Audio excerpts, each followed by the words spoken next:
The city was alive with noise, people moving quickly through the crowded streets, cars honking, vendors calling out their prices, and the hum of daily life surrounding everything. Among this busy scene stood a little girl, no more than 9 or 10 years old, holding a violin that looked older than her. The wood was scratched and faded, the strings slightly loose, yet in her small hands it became something precious. She stood near the corner of the street, where the tall buildings created a shadow that kept her half hidden from the sunlight. Her clothes were worn out, the fabric thin from too many washes. Her shoes were too big, clearly handed down from someone else, and the soles looked as though they could tear apart at any moment. But the girl did not seem to care about these things. She held her violin close to her chest as if it were a treasure. Her eyes were filled with hope and nervousness. She wanted people to listen. She wanted them to stop and feel something from her music. Passers-by rushed past her. Some glanced at her but quickly looked away. Others gave her a tired smile before continuing with their own business. Most ignored her completely. For them, she was just another child on the street, another small figure lost in the city's endless noise. Yet she stayed where she was, brushing a strand of hair from her face and tightening her grip on the violin. Not far away, a black luxury car pulled up to the side of the road. The door opened, and out stepped a tall man in an expensive suit. He was well known in the city, a millionaire businessman who owned several companies and was famous for his success. His watch gleamed in the sunlight, his shoes were polished, and his every step showed confidence. People passing by turned their heads to look at him. Some admired him, some envied him, but all recognized him. As he walked with his assistant behind him, his eyes fell on the little girl.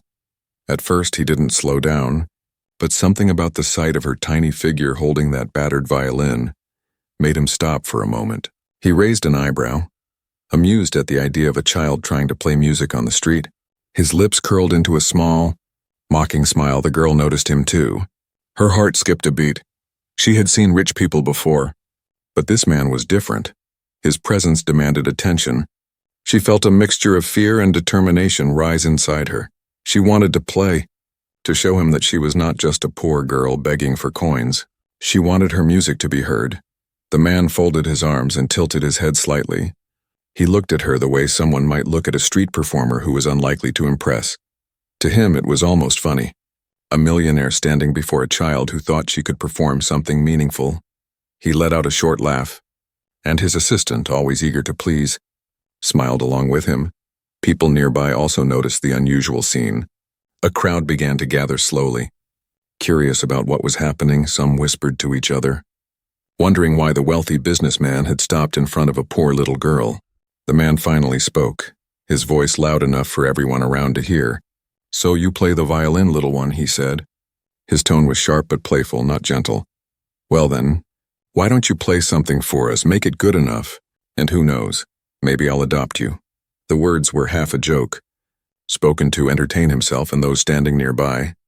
The assistant chuckled nervously, and a few people in the crowd let out surprised gasps. Some shook their heads, uncomfortable with the man's words. It was clear he did not expect anything from her. He only wanted to mock her, to see her stumble or run away in shame. The little girl's face turned pale for a moment. She lowered her eyes, her small hands trembling slightly on the violin. The laughter around her stung like sharp needles. It would have been easier to put the instrument away and leave, easier to hide from the cruel words and mocking stares, but deep inside her something else grew stronger. She remembered why she stood there in the first place. She wasn't playing for money or pity. She was playing because music was the only way she could speak, the only way she could tell her story. She took a deep breath. Her heart was beating so fast she thought it might burst out of her chest. Slowly, she lifted her head and looked straight at the man. Her eyes no longer showed fear but quiet determination. The crowd fell into silence, sensing something was about to happen. The man raised his eyebrows again, surprised that the girl had not run away. Without saying a word, she adjusted the violin on her shoulder, placed the bow against the strings, and closed her eyes. She blocked out the noise, the laughter, the voices, and even the figure of the wealthy man standing before her. For that moment, there was only her, the violin, and the music waiting to be born. And as she drew the bow across the strings, the first note rose into the air, soft but steady, like the beginning of a story that no one expected to hear that day. The first notes of the violin still floated in the air when the man's smirk grew wider. To him, the girl's effort looked like nothing more than a child's game. He wasn't touched, not yet. He leaned slightly toward his assistant and whispered something, and the man behind him laughed, trying to hold it in so the crowd wouldn't think him cruel. But the rich man didn't care if people thought he was cruel. In fact, he enjoyed it. He liked having control, liked feeling that others watched him and took cues from his reactions. The little girl kept her bow steady, her eyes closed, her small body swaying gently as the music began to take shape. She wanted to believe she was invisible, hidden inside the melody she was creating. But the man's voice cut through her fragile shield like a blade. "Is that really music?" he said loudly, his tone dripping with mockery. "I've heard cats cry in the alley that sound sweeter than this." His words sent ripples of laughter through a few people in the crowd. Some looked uncomfortable, but others laughed nervously, afraid to stand against the powerful man. The girl's cheeks flushed, her hands trembled on the strings. For a second, she felt the urge to stop, to let the violin drop to her side. She was only a child, after all, and words like that could shatter a heart faster than anything else. But she took another breath, holding back the sting in her eyes. She could not let the tears fall, not here, not in front of him. The man noticed her hesitation and pressed on. "Come now, little one, is that all you've got?" he said, his voice playful yet sharp. "Play properly, impress me, or you'll just be another child begging on the streets." The words echoed in her ears, reminding her of all the times she had been ignored, all the times she had been told she was nothing. The laughter of strangers had become a familiar sound, but this time something different stirred inside her. It wasn't just sadness anymore, it was fire, a quiet fire that rose from deep within her chest. She opened her eyes, and for the first time, she looked directly at him. The man, standing tall in his shining shoes and expensive suit, was expecting to see a child break apart under his words. Instead, he found himself staring into eyes that held no fear. They were the eyes of someone who had already endured much more than his insults. Someone who refused to bend. The assistant shifted uncomfortably. Sensing the change in the air, the crowd too began to grow silent. Their curiosity was turning into anticipation.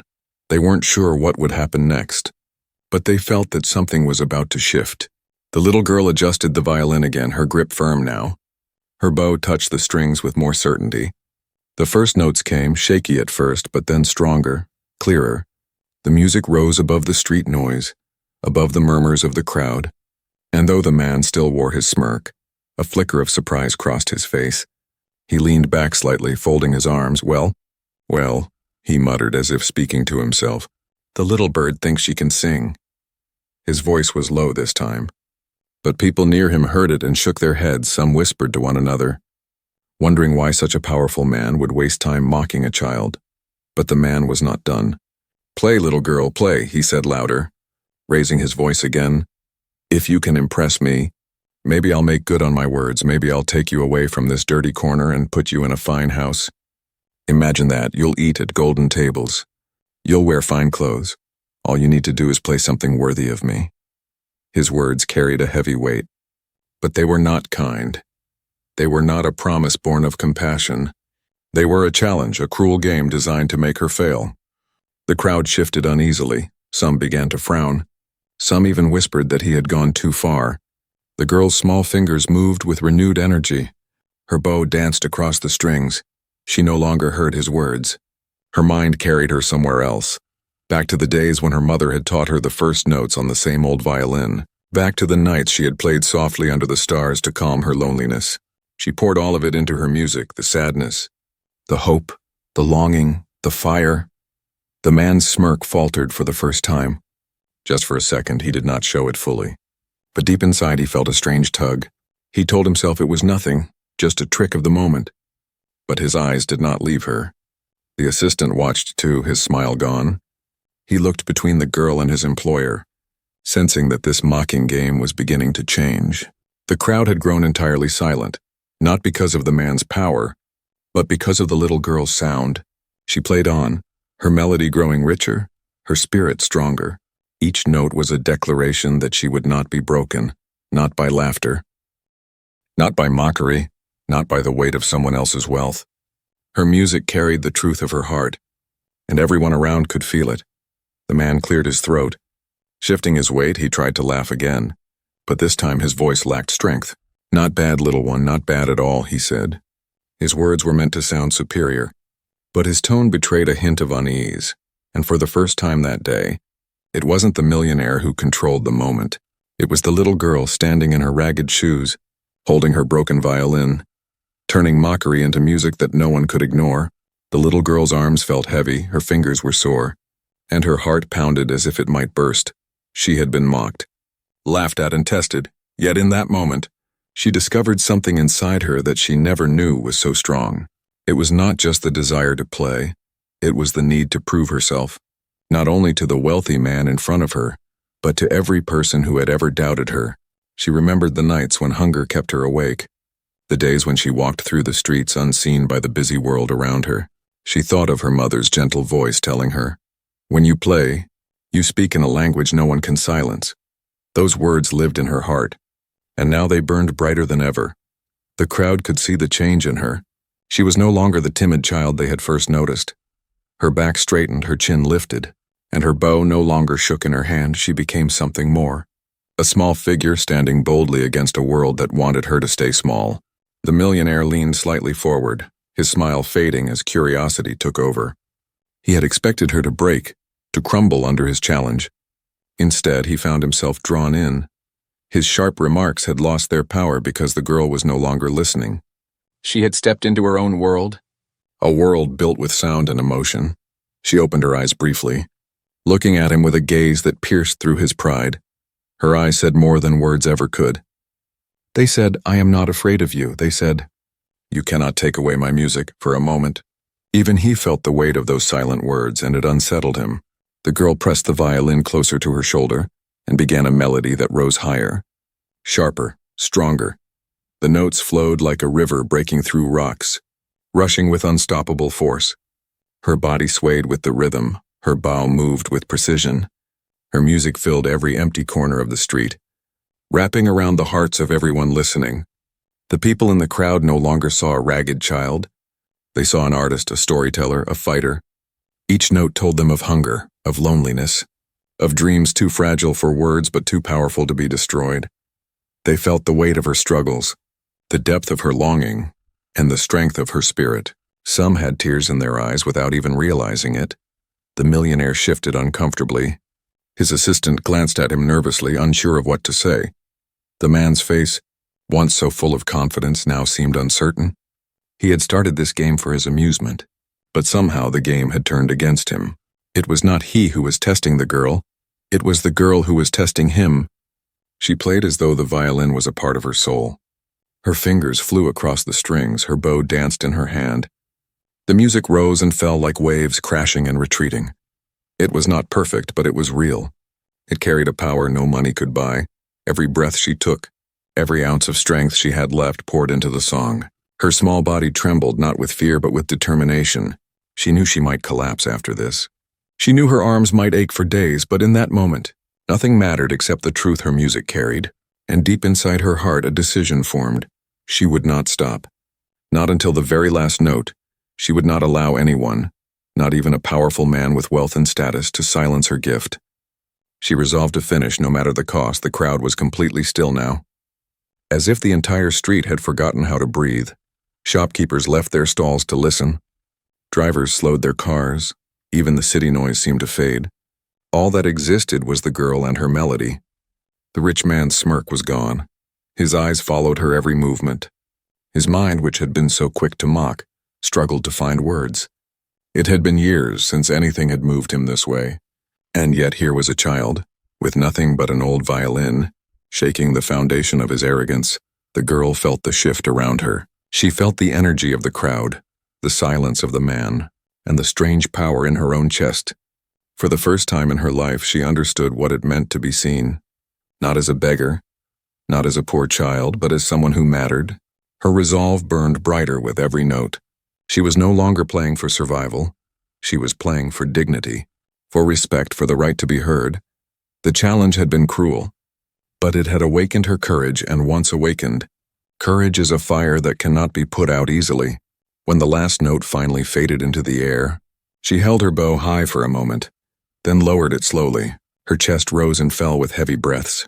Her arms ached, but her spirit felt stronger than ever. She looked again at the man, no words spoken, just a steady gaze. The crowd erupted into applause, not polite claps but thunderous clapping, cheers, and whistles. They had witnessed something extraordinary. The little girl had stood against mockery and turned it into triumph. The man did not clap. He could not. His hands remained still at his sides. His face was unreadable, yet inside him, something had cracked for the first time. He realized the girl had not played to please him. She had played to prove herself, and she had succeeded. The street was no longer just a street. It had transformed into something sacred, a place where silence carried weight and sound carried truth. The little girl's violin was no longer a broken instrument in shabby hands.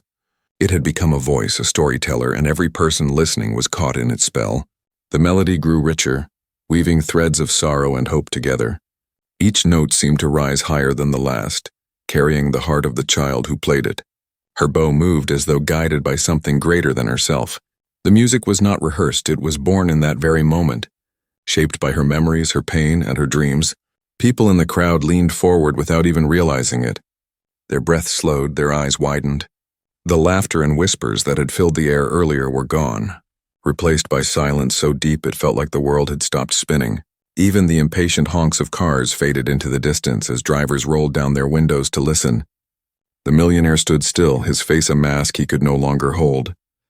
He had intended to mock, to laugh, to dismiss, yet the melody reached him in places his wealth had never touched.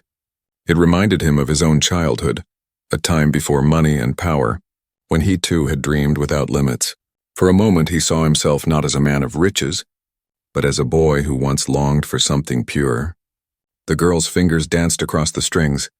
She poured into the music the nights she had gone hungry, the days she had felt invisible, the moments when she missed her mother's embrace, and within that sorrow, she added the flickers of hope she had held on to, the dream that someone, someday, would see her, would hear her, would know she existed. The melody unfolded like a story without words.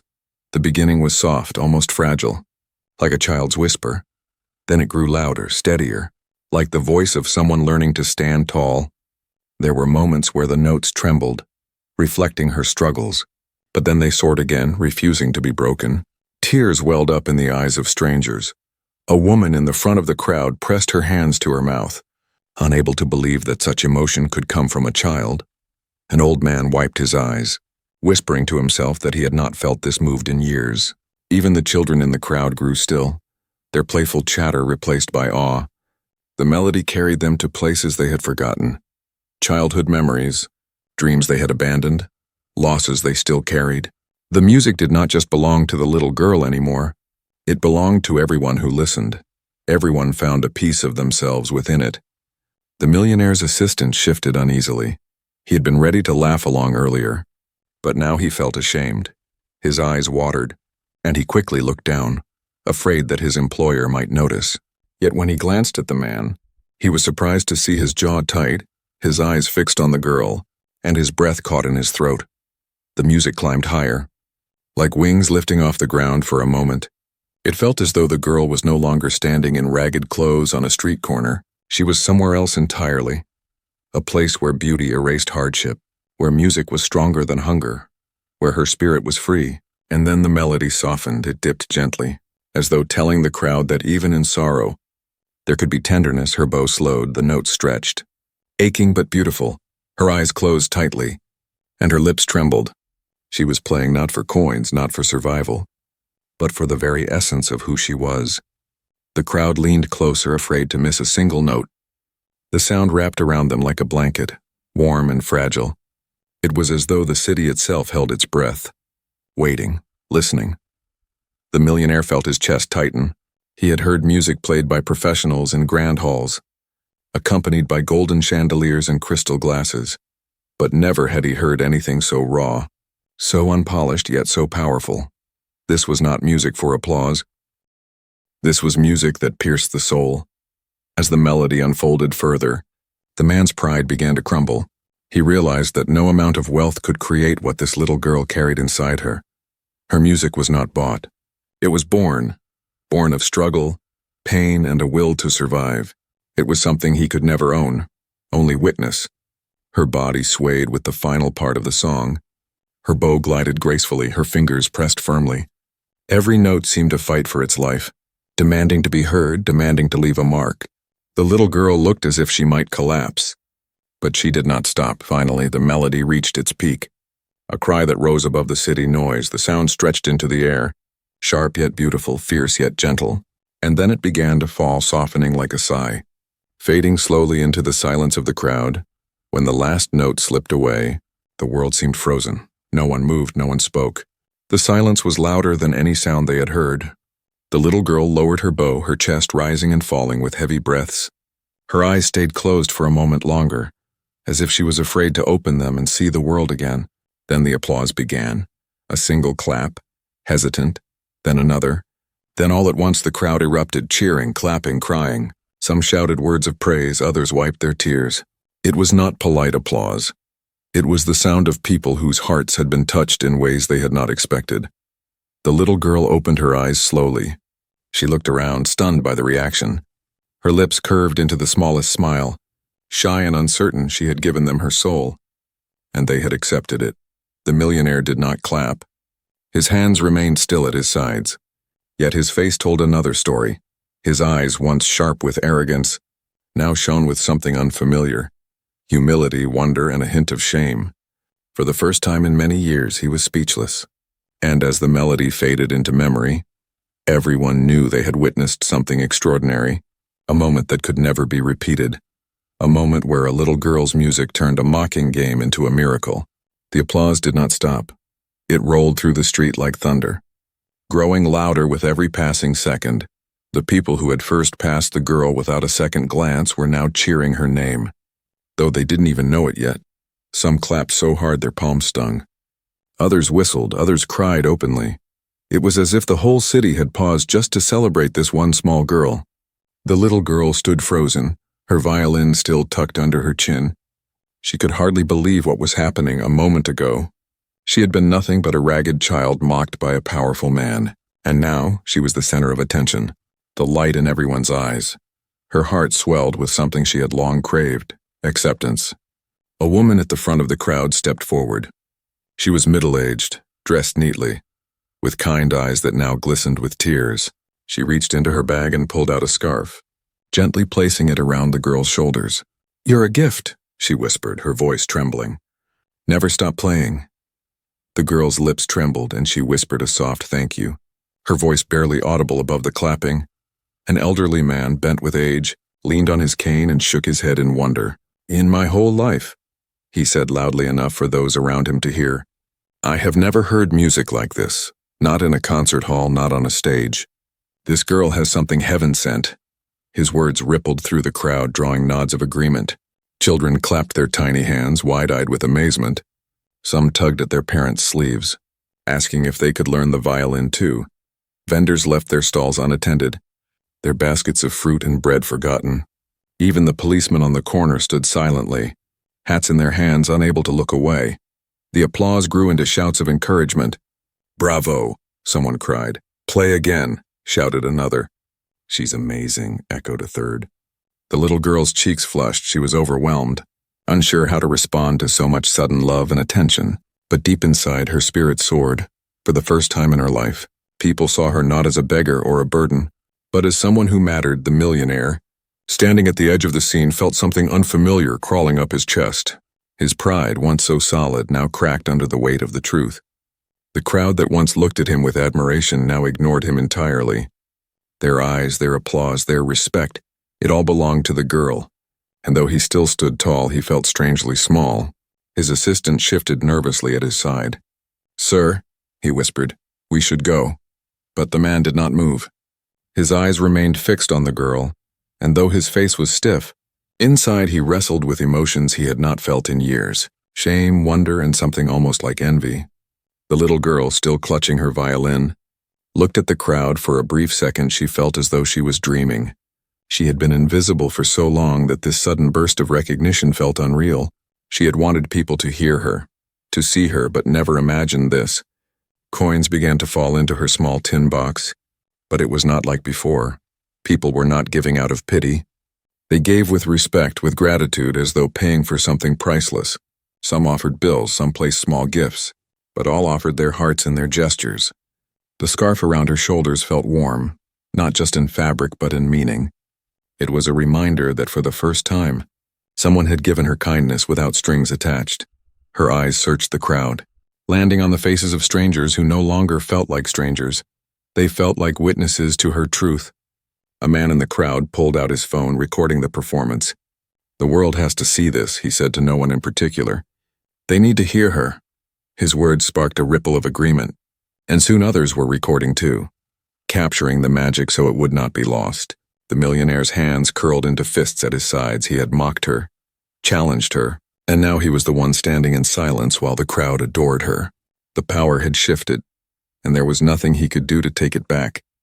A part of him wanted to walk away, but another part was rooted to the spot, unable to leave. The girl's eyes finally landed on him. For a moment, the crowd disappeared. She saw only the man who had mocked her. She did not speak, but her gaze was steady, calm and unafraid. It was the look of someone who had already won. The crowd noticed it too. The silence between the two was heavy. Almost electric, people whispered, wondering what the rich man would do now. Some hoped he would apologize. Others hoped he would walk away in shame. Everyone waited. The little girl lifted her violin again, not to play for him, but for herself. She drew the bow gently across the strings, a short, soft tune, sweet and tender. It was her way of saying she needed no permission, no approval. Her music belonged to her, and now to the world. The crowd erupted again, louder than before. Their cheers filled the air, blending with the sound of car horns and city life returning. But in that corner, it was still her stage. Her victory, her truth, and though the millionaire did not clap, did not speak, he could no longer deny it. The little girl, poor in clothes but rich in spirit, had left him speechless, and the crowd knew they had witnessed a moment that would not be forgotten.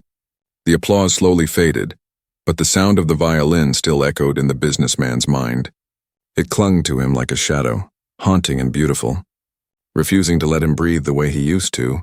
For the first time in years, he felt small, vulnerable, and uncertain.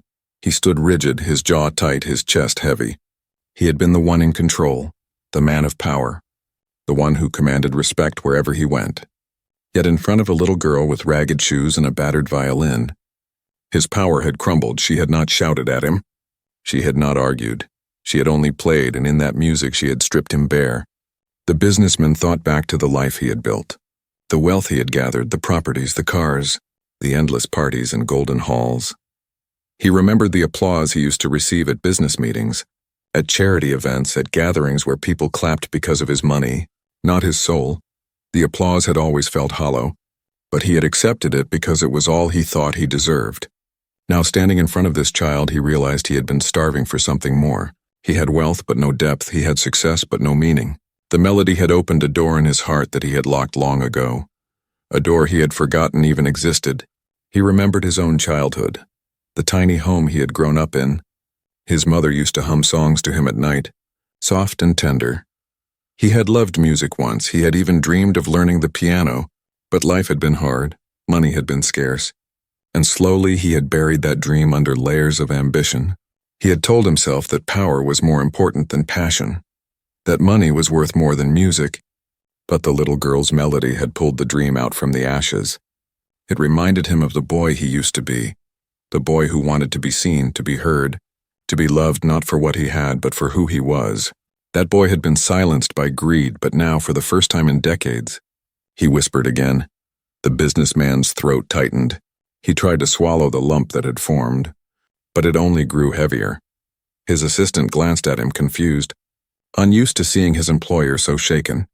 The man waved him off with a sharp gesture, but his hands trembled slightly, betraying him. The little girl lowered her violin and hugged it close. She looked at the man again.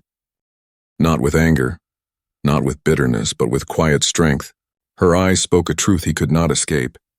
They told him that dignity could not be bought, that respect was not given but earned, that wealth meant nothing without compassion. For years, he had walked the streets of the city as if he owned them.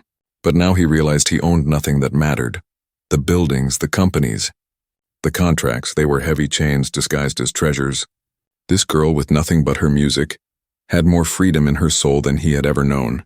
The crowd began to disperse slowly, but many still lingered, whispering about what they had just witnessed. Some patted the girl on the shoulder, some dropped more coins into her box, but all of them left with something invisible, a piece of her melody carried in their hearts. The businessman stood rooted to the ground. Unable to leave for the first time, he felt ashamed. Not the shallow shame of being caught in a mistake, but the deep-cutting shame of realizing he had lived wrongly. He had mocked innocence, he had laughed at beauty, he had thrown cruelty where kindness should have been. And yet, despite his cruelty, the girl had given him something priceless. She had shown him the truth. The man finally took a step forward. His assistant gasped softly, surprised.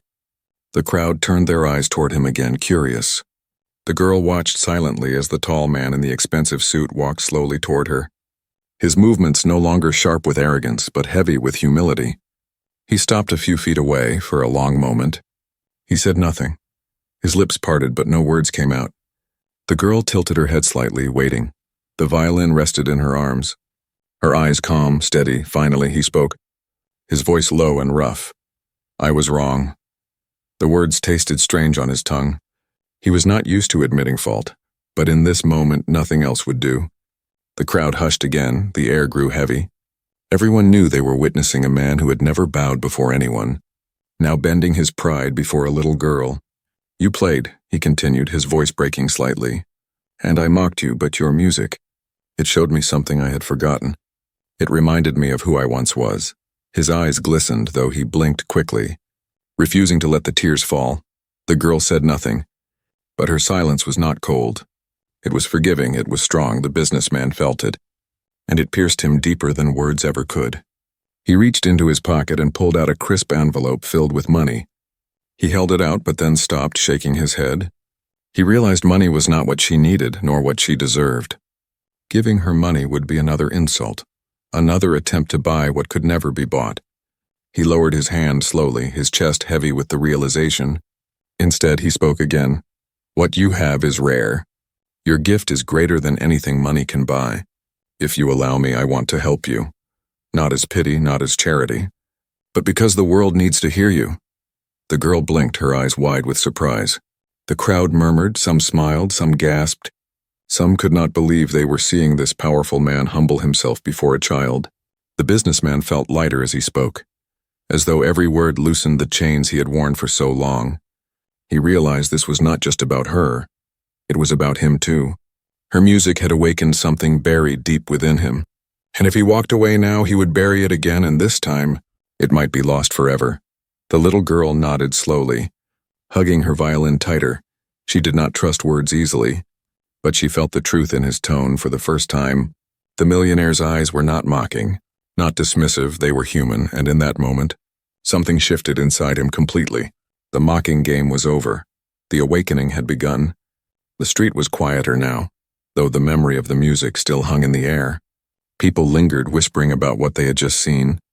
Their eyes darted between the little girl clutching her violin and the wealthy businessman standing before her.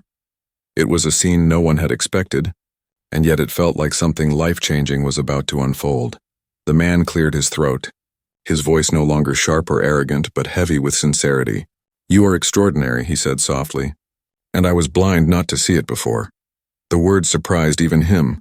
He had never spoken that way to anyone, not to his employees, not to his family, not to strangers on the street, yet now, they came from somewhere deep inside him. The little girl looked at him cautiously. She had been mocked too many times to trust easily, but his tone was different now. His eyes no longer held cruelty. They carried something unfamiliar, humility, perhaps even admiration. The man took a step closer, then paused, as though asking for permission with his silence. The girl did not move away, she simply waited, her violin pressed tightly to her chest like a shield. The crowd leaned in, eager to hear what he would say next. "I once promised something foolish," he said slowly. "I mocked you, and I said if you played well, I'd adopt you." His voice cracked slightly at the memory. "At the time, I meant it as a joke, but now, I realized those words were heavier than I understood." The girl's eyes widened. She had not forgotten the cruel remark. It had pierced her heart like a thorn, but now hearing him speak it with remorse, something softened inside her. "I cannot erase my mockery," he continued. But I can choose to honor my words differently. I cannot undo the cruelty, but I can turn it into something true, something worthy of you." The assistant shifted behind him, shocked at his employer's tone. This was not the man he knew, not the proud, untouchable figure who ruled boardrooms with iron words. This was someone else, someone broken open by the sound of a child's music. The businessman's voice grew firmer, steadier. "I want to offer you a home, safety, and education. I want to give you the chance to grow, to let your gift shine beyond these streets. Not because I pity you, but because I respect you. Your music deserves more than a sidewalk corner. It deserves the world." The crowd gasped softly. Some clapped, some wiped away tears. For them, it was more than an offer. It was justice, it was redemption. The little girl's lip quivered. She did not know whether to trust him, but she felt the sincerity in his words. She thought of her lonely nights, her empty stomach, her longing for someone to believe in her, and though fear whispered in her ear, hope spoke louder. Still, she asked softly, "Why? Why would you help me now?" Her voice was small, but it carried the weight of her doubt. The man knelt down, lowering himself to her level. The crowd hushed in astonishment. Never had they seen a millionaire bend before anyone, let alone a child. His voice was steady when he answered, "Because your music woke me up. Because you gave me something no money could ever buy. You reminded me that I once had a heart and I don't want to lose it again." The girl's eyes filled with tears. She had longed for someone to see her not as a burden, not as a beggar, but as a person, and now, here was a man who once mocked her, asking for a chance to make it right. She nodded slowly, not with blind trust, but with cautious hope, and that small gesture was enough. The man's heart lifted, heavy chains falling away. He smiled. Not the smug smile of arrogance, but the trembling smile of a man rediscovering his humanity. The assistant finally stepped forward, whispering urgently, "Sir, are you sure? This is not what you do," but the man raised a hand, silencing him. "This is exactly what I must do," he said firmly. His voice carried authority, but it was softer than it had ever been before. The crowd erupted into applause once more. This time not for the girl's music, but for the miracle of compassion, for the unlikely bond between wealth and poverty, between arrogance and innocence. The man turned back to the girl. "If you accept," he said gently, "your life will change. But I promise it will be your choice, no tricks, no conditions, only the chance you deserve." The girl hesitated for a long moment. Looking at the violin in her hands, it was all she had ever known, her only friend, her voice in the darkness. But she realized she did not have to let it go. Instead, she could carry it into a new life. "A brighter life, finally," she whispered. "Yes," the crowd cheered loudly. Some clapped, others shouted blessings. A woman nearby wiped her eyes and whispered, "She's saved." "Thank God she's saved," the man exhaled, a weight lifting off his shoulders. He had made deals worth millions, but this moment felt more valuable than all of them combined. This was not just a promise fulfilled, it was a life transformed. The little girl lowered her head.